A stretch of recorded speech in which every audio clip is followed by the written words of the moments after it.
Hello, my very good friends, and welcome to another episode of Time Between Times storytelling with me, Owen Staton.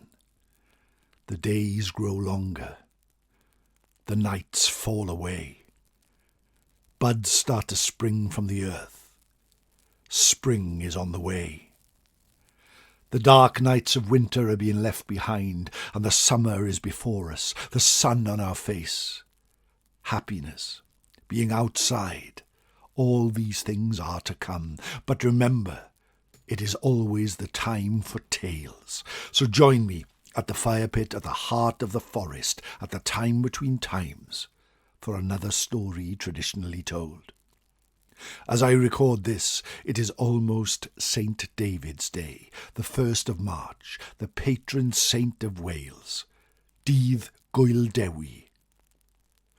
As a child, I can always remember this day fondly. In school, wearing a huge leek pinned to my jumper, singing Welsh hymns and getting a half day. It was truly a magical time. The people of Wales still celebrate St Davids. A great day. And down in West Wales, there is his cathedral, a place people still make a pilgrimage to, in the smallest city in the land. St Davids. But who was that man, and where did he come from, and why do we venerate him so? Well, let us find out on today's Time Between Times. But before we go there, let us sit back, let us relax, let us close our eyes if it's safe to do so, and come with me to the place where tales are traditionally told. Come with me to the time between times. Take a deep breath, my friends. You are sat by your fireplace. You have just finished your food and you feel full. You look out. It is just starting to go dusky and grey. The day has been fine, the day has been long, the day has been full of work. But now you're ready for a story. You stand up and look outside. People are rushing home, cars are driving back quickly.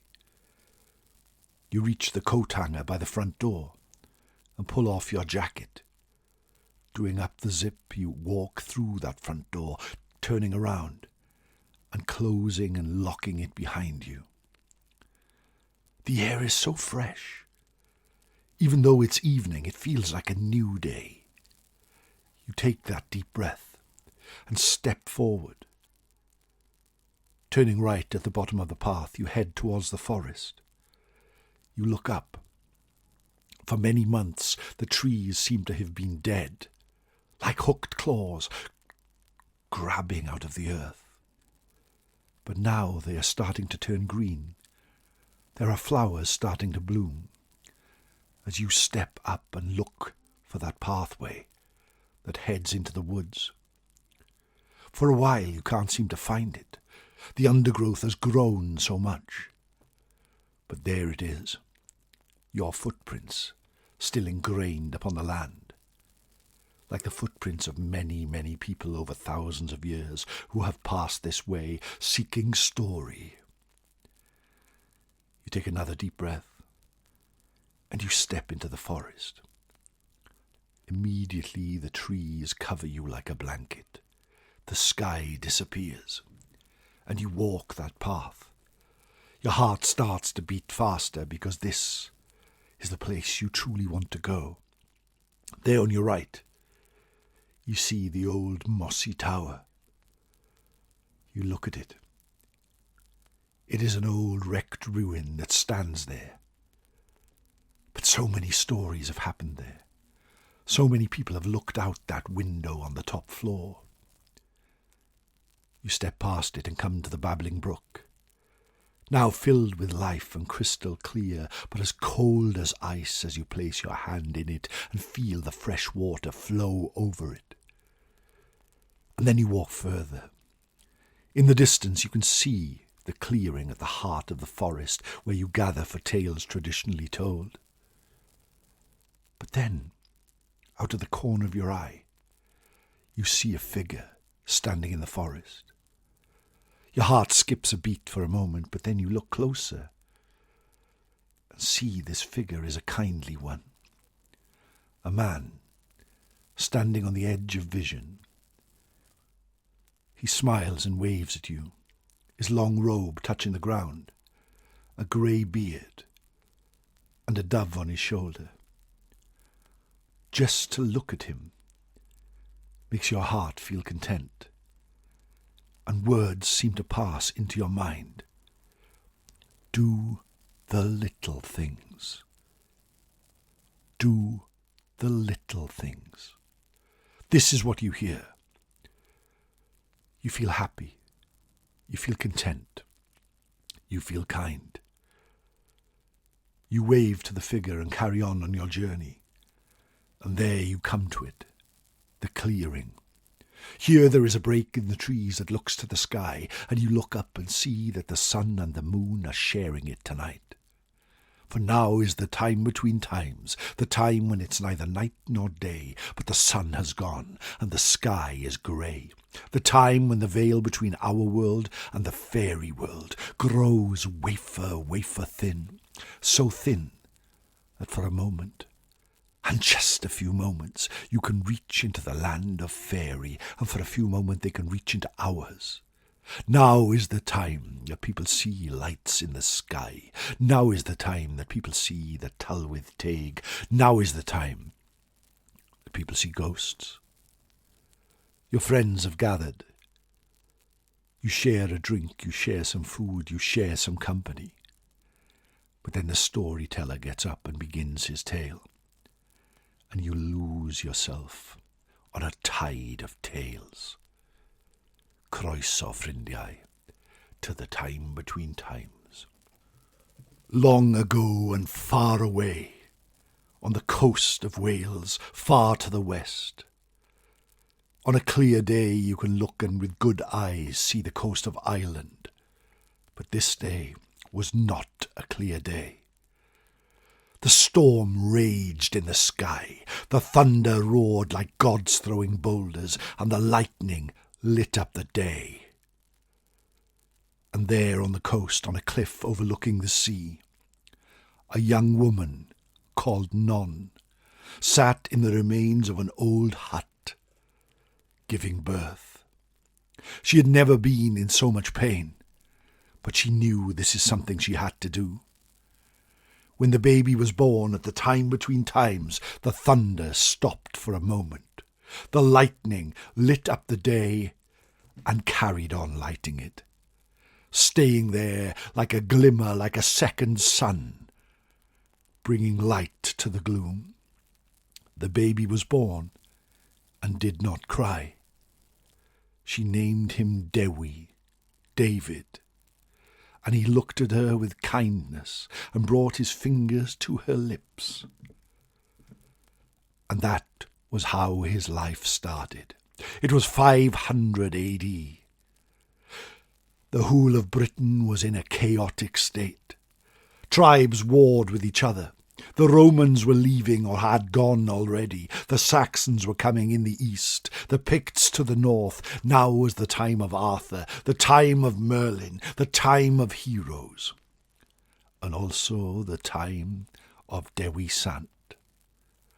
That baby grew to be a child, and even at a young age he would travel the land, preaching the gospel and telling all to be kind.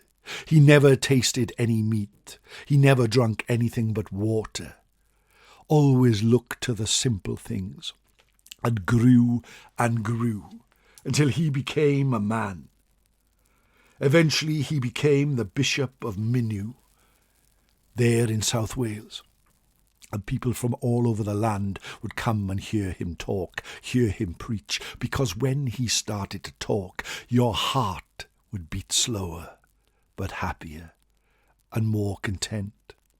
He visited all the warring factions, speaking to them of peace, speaking to them of joy, speaking to them of kindness. And for once, and only once, they listened. He built a church and people flocked to it. But his passion was in travel. He travelled to Rome, he travelled to Scotland, he travelled to Ireland, and he travelled to England many times. It was said that his voice was like honey, and when he spoke, everybody listened. The most famous of his days is recorded as such. A day when he decided to preach. He walked from his church, and outside a crowd had gathered like no crowd ever since or before. As he walked, they parted like the Red Sea in the tale of Moses, all of them bowing down, for even now this young man, this David, was seen as something special. He walked into the middle of the crowd, and all started to crush and gather, trying to hear his words. Even using his great voice, he could not be heard, he could not be seen. And people started to shout, wishing to hear what kindness, what words, what preaching, what gospel, what song he had to offer. For a moment, Dewi stood still. He ran his eyes over the crowd, seeking to connect with each and every one of them. And then he looked to the heavens and offered a prayer. The words he had to say were so important that he felt that everyone should listen. He took a deep breath and started to speak. And as he did, the ground underneath him started to move. The ground underneath him started to rumble. The crowd started to panic at first, wondering what was going on. But then, under the great man's feet, the ground rose, inch by inch, foot by foot, until eventually there was a hill, with Dewi on top of it, in the centre of this huge crowd. What was a crowd of chatter and shout suddenly became quiet, and each and every one of them went down on their knees, for they were witnessing a true miracle. Dewi opened his arms, and a single dove flew through the sky and landed on his shoulder. And when he spoke, it was like the sky itself was singing, and everyone heard every word of what he had to say. As they looked up at the hill, and on it was Dewi. His tales spread throughout the land, tales of this miracle, tales of his deeds, tales of his kindness. And he continued to walk, to preach, to speak, to offer gift, until he died at the age of 101 in the year 601. And there his great cathedral was built in what is now St Davids, and St Davids, where Dewi did preach, is a place of pilgrimage where people come from miles around, hoping to hear his words of kindness. As he lay on his deathbed, with his followers gathered around him, he grabbed one of them by the hand, and his last words echo through the ages. Do the little things. And there is so much truth in what he had to say. Or even though 1,500 years have passed since he passed away, do the little things means more today than it ever did. And ever since his death, people have venerated the great man. He became a patron saint, and the people of Wales always respect what he did and honour the words, do the little things. Be that smile that people see. Be that kind word when people need it most. Be that face that offers hope when there seems to be none. And that, my friends, is what I give to you today to celebrate St Davids Day. I know that all of us who gather here week after week are here for that reason, for the company, for the stories, for the tales, for the song. But I wish to remind us all to do the little things. Do that act of kindness every day that makes the difference to someone else's day.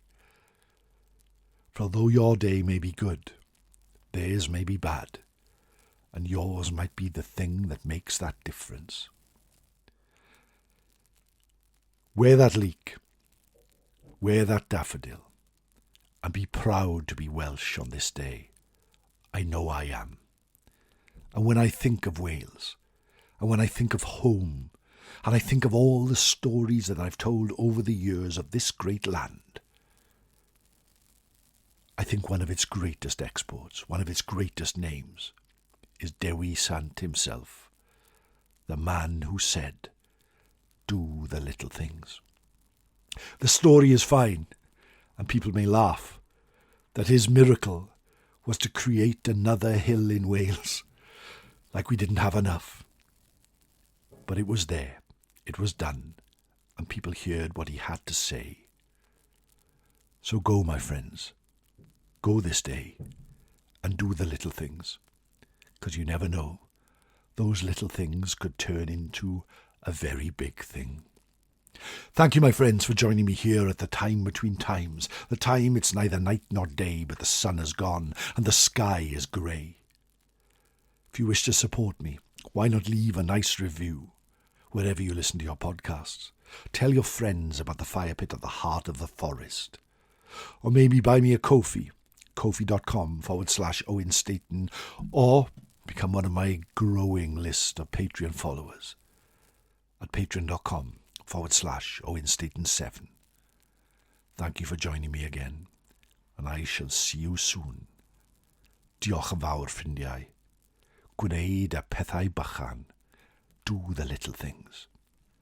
Nos da.